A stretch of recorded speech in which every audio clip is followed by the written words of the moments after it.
Boa tarde, gente. Meu nome é Leonardo, sou professor do John Kennedy, da Escola John Kennedy do Estado. E a aula de hoje, a aula 1, grandes navegações, tá?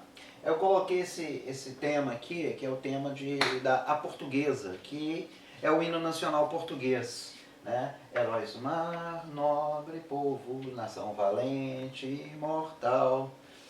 O hino nacional português tem tudo a ver com as grandes navegações, por dois motivos muito simples. Primeiro, que foram esses marinheiros, né, obviamente, foram para o mar. E também, Portugal no século XV era os Estados Unidos de hoje, a Inglaterra de hoje, era a maior nação europeia daquele período. Por que isso aconteceu? Está aqui os fatores, né? O objetivo português sempre foi o comércio, né? E tendo isso em vista, tá? E também com as cidades de Veneza e Gênova aqui na Itália, eram suas concorrentes. As duas cidades vendiam as chamadas especiarias, que eram os temperos, canela, pimenta do reino, cominho, e essas especiarias não existiam na Europa. O único tempero que existia na Europa era o sal, daí vem a palavra salário, né? Bom, o que os portugueses fizeram? Eles sabiam que entrando no mar Mediterrâneo já era ocupado por Gênova e Veneza, né? Por causa da concorrência. Então o que os portugueses fizeram então? Usaram uma outra rota. Tá? Eles saíram de Portugal em 1715 e só chegaram no Oriente para buscar as especiarias em 1798. Por que eles demoraram mais de 80 anos para cumprir o seu objetivo? Porque os portugueses, o objetivo realmente foi o comércio. Mas o que acontecia?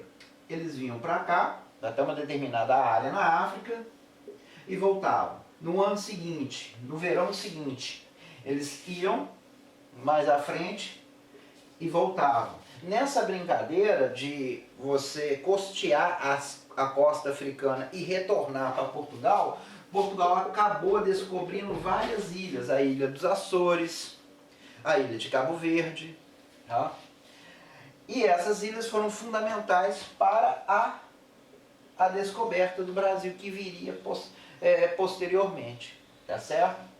Bom, quando Portugal descobre essas ilhas, começa a fazer as suas ocupações ao longo do século XV.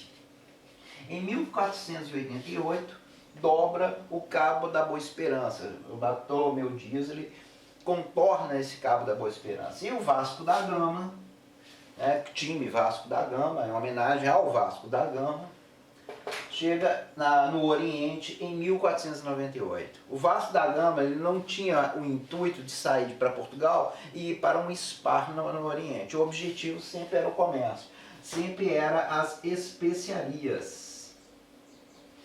Tá? E o rei português que deu o pontapé inicial, né, para esse objetivo, para esse empreendimento português, foi Dom Henrique. Né, chamado também de Dom Henrique Navegador. Por quê? Ele vai fundar a escola de Sagres. Quando nós brasileiros, né, assistimos os jogos do campeonato português, está lá no campo, né, está lá Sagres. Sagres é uma cervejaria, uma empresa de cerveja portuguesa. E Sagres, tá, era como fosse a NASA. Tá? É como se fosse uma agência europeia de empreendimentos. Todos os cientistas da época, que eram portugueses, eles faziam parte da escola de Sagres. Era ali que saía os futuros capitães de navios. Tá? E outra, a escola de Sagres também tinha material, tinha tecnologia naval. Né? A tecnologia naval, como a bússola, o astrolábio, a caravela, eram tecnologias, tá certo, que eram tecnologias mouras, né? Mas essas tecnologias foram fundamentais para a descoberta do Brasil, para fazer viagens transatlânticas, que a maioria dos barcos europeus não iriam aguentar uma viagem desse porte aqui. O porte que Pedro Álvares Cabral fez.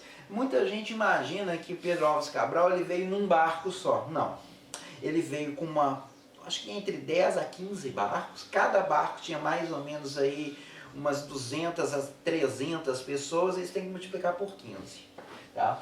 O objetivo português sempre foi chegar nas Índias, obter as especiarias e retornar com essas especiarias para ser revendidas na Europa. Esse sempre foi o objetivo português. Tá?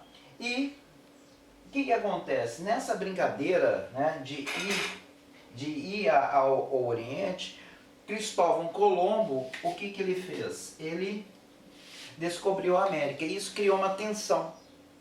Isso criou uma tensão entre os portugueses e os espanhóis. E para tentar, com o objetivo de acabar com essas tensões, a Igreja Católica propôs um tratado, que seria o Tratado de Tordesilhas, de 1493 e 1494. Para falar a verdade, houve dois tratados. O de 93, que não foi aceito pelos portugueses, e o de 94, que vigorou por quase, vamos colocar aí, por quase 300 anos, esse Tratado de Tordesilhas vigorou. Tá certo? Bom, então o objetivo de Portugal, após o Tratado de Tordesilhas, era o quê? Averiguar se havia terras no lado português do tratado. Para isso, o Pedro Álvares Cabral ele foi chamado com esse intuito, né, para verificar, tá, se existe terras. Da mesma forma que o Colombo ele acreditava ter chegado nas Índias, o Cabral acreditava ter descoberto as ilhas, né, algumas ilhas esparsas, tá, que ele vai chamar de Ilha de Santa Cruz. E daí rumou para o Oriente e depois retornou para a Europa, a Portugal. Bom, o objetivo dos portugueses, como já foi falado, vamos fazer um resuminho básico. Busca de ouro, tá? Descobrir uma nova rota para o Oriente. Por quê? Porque a rota já estava sendo fechada pelos turcos, tá? E os venezianos e os genoveses já estavam fazendo todo o comércio no mar Mediterrâneo. Tá? Então, para os portugueses fazerem essa rota, eles teriam que brigar com os turcos, brigar com os venezianos, ou seja, o desgaste ia ser muito maior. Né? Por isso que os portugueses preferiam navegar nas costas da África, né? No litoral africano. E aos poucos descobrindo ilhas esparsas, e uma vez descobrindo essas ilhas esparsas, eles começavam a colonizá-las, como Cabo Verde, Açores, a Ilha da Madeira, tá? Que foi esse caso. Todas essas ilhas vão ser descobertas justamente nesse período das grandes navegações, tá certo? E para finalizar, com o fechamento do mar Mediterrâneo pelos turcos, a atenção vai aumentar para a saída, né? Para os europeus poderem sair via Atlântico, Oceano Atlântico. Né? E, como já disse, o próprio hino nacional, né, dos portugueses, de Portugal. E é imortal, essa nação seria imortal justamente por isso, por ter feito esse feito, né?